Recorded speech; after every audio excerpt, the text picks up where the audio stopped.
Corporate दुनिया के आज के अंक में हम चर्चा करेंगे अमेरिका में 6 लाख से ज्यादा नई नौकरियों और रिलायंस के रशिया से क्रूड ऑयल की खरीद बंद करने की खबर की।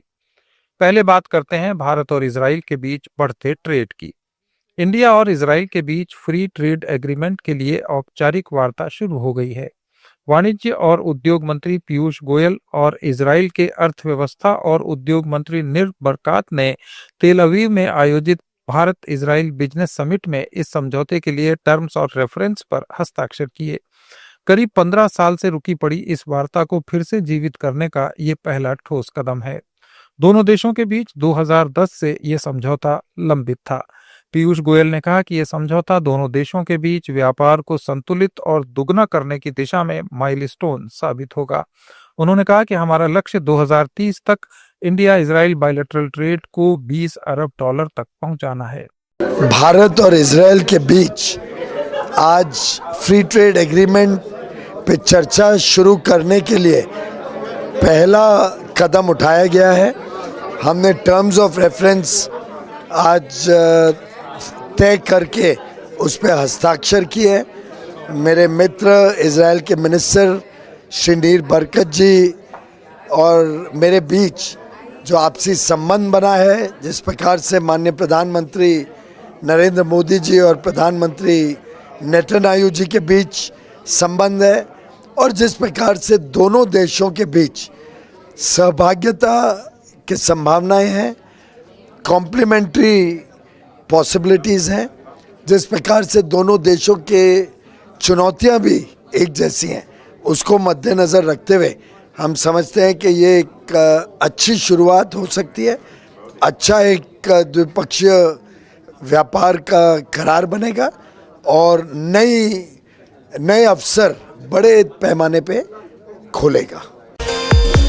पिछले वित्त वर्ष में भारत और इसराइल के बीच बायलैटरल ट्रेड 10.6 अरब डॉलर का था। इस समझौते से कृषि, renewable energy, pharmaceutical, defence technology, artificial intelligence और स्टार्टअप के क्षेत्रों में आपसी सहयोग बढ़ने की उम्मीद है। इसराइल की नई टेक्नोलॉजी और भारत के विशाल बाजार का मिलन दोनों देशों के लिए फायदेमंद साबित हो सकता है। इसराइल के उद्योग मंत्री निर बरकात ने कहा कि दोनों देशों के बीच रक्षा, कृषि तकनीक और डायमंड के बिजनेस पहले से मजबूत हैं।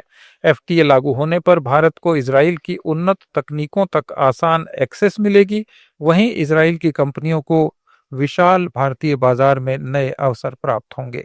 I viewed how India is waking up as a huge giant, and India of today, of yesterday is not India of today, and India of tomorrow is a great power, and we want to join venture with India to help India become stronger and bigger, and at the same time collaborate and make Israel stronger and better.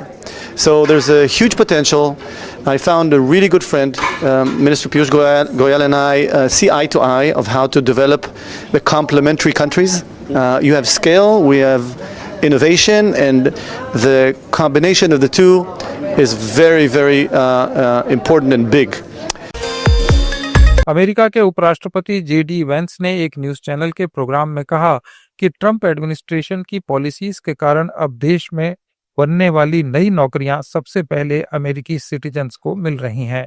उन्होंने अमेरिकी श्रम सांख्यिकी bureau के सितंबर के आंकड़े पेश करते हुए कहा कि पिछले एक साल में अमेरिका में मूल निवासी अमेरिकियों के लिए 6,76,000 नई नौकरियां पैदा हुईं, जबकि विदेशी मूल के श्रमिकों की नौकरियां 70,000 तक कम हुई हैं।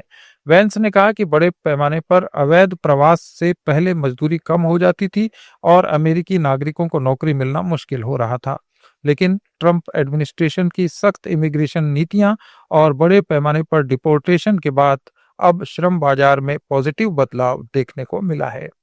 You're seeing the job growth go to native-born American citizens.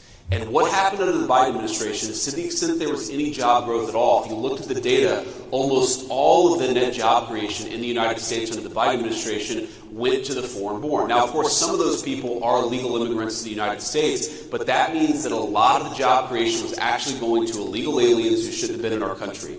The best thing you can say about the Trump economy is that American jobs are going to American workers for a change, and that's the thing that I'm proudest about with these numbers. Reliance industries ने Moscow पर European union की पाबंदियों के चलते Russian crude oil का आयात रोक दिया है। कंपनी भारत में रूसी तेल की सबसे बड़ी खरीदार है। रिलायंस ने बताया कि उसने जामनगर से एक्सपोर्ट वाली रिफाइनरी में रशियन ऑयल का इस्तेमाल रोक दिया है। जामनगर परिसर में कंपनी की 2 रिफाइनरीज हैं।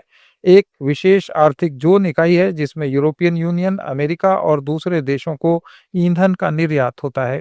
दूसरी पुरानी रिफाइनरी घरेलू बाजार की जरूरतें पूरी करती है। यूरोपियन यूनियन ने रूस के ऊर्जा राजस्व को निशाना बनाते हुए बड़े पैमाने पर पाबंदियां लगाई हैं। इसमें रशियन क्रूड ऑयल से बने ईंधन के निर्यात और बिक्री पर रोक लगाना भी शामिल है।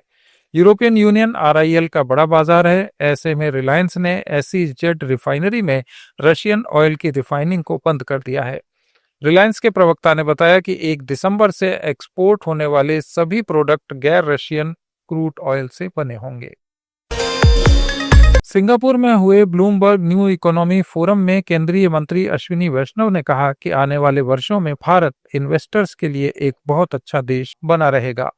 उन्होंने बताया कि भारत में नीतियां स्थिर हैं, नियम लगातार आसान किए जा रहे हैं, आर्थिक विकास मजबूत है और महंगाई भी काफी कम स्तर पर है। उनकी माने तो निवेशकों को वही माहौल चाहिए जिसमें उन्हें भरोसा हो कि नीतियां जल्दी नहीं बदलेंगी और व्यवसाय आसानी से चल सकेंगे। अश्विनी वैष्णव ने दुनिया भर के इन्वेस्टर्स को अगले साल नई दिल्ली में होने वाले न्यू इकोनॉमी फोरम में आने का निमंत्रण भी दिया। उन्होंने कहा कि भारत तेजी से आगे बढ़ रहा है और इससे दुनिया के निवेशकों को अच्छे अवसर मिल सकते हैं। उन्होंने भारत की आर्थिक स्थिति के बारे में कहा कि 2025 के पहले क्वार्टर में GDP 47.89 लाख करोड़ रुपए रही, जो पिछले साल 44.42 लाख करोड़ से 7.8% ज्यादा है। ये बढ़ोतरी इसलिए हुई क्योंकि सर्विस सेक्टर, मैन्युफैक्चरिंग और निर्माण जैसे क्षेत्रों ने बहुत अच्छा प्रदर्शन किया है।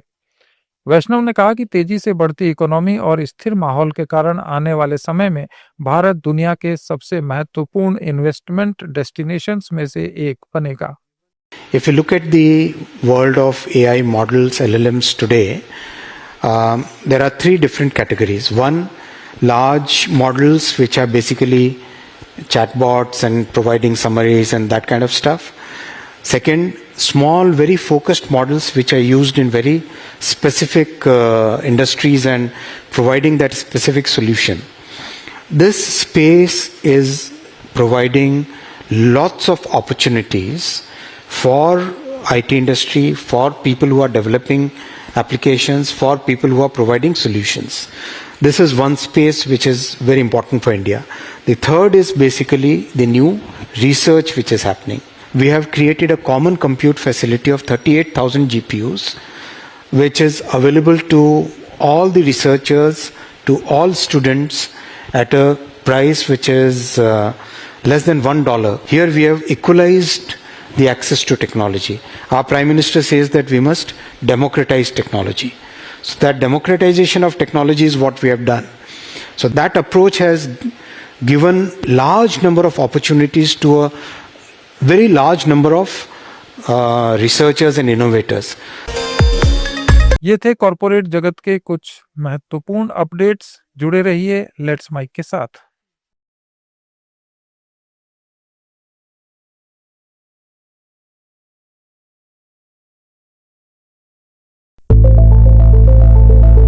It's time for news. It's time for more than radio. Presenting the first radio news app, Let's Mic.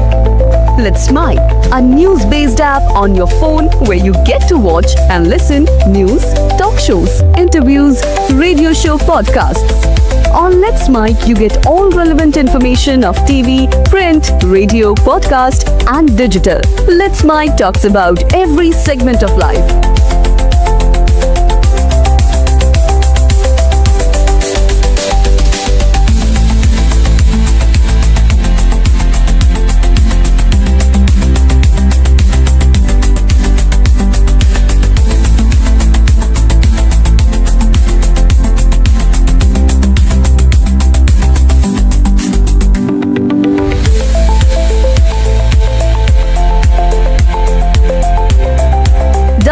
app now from Play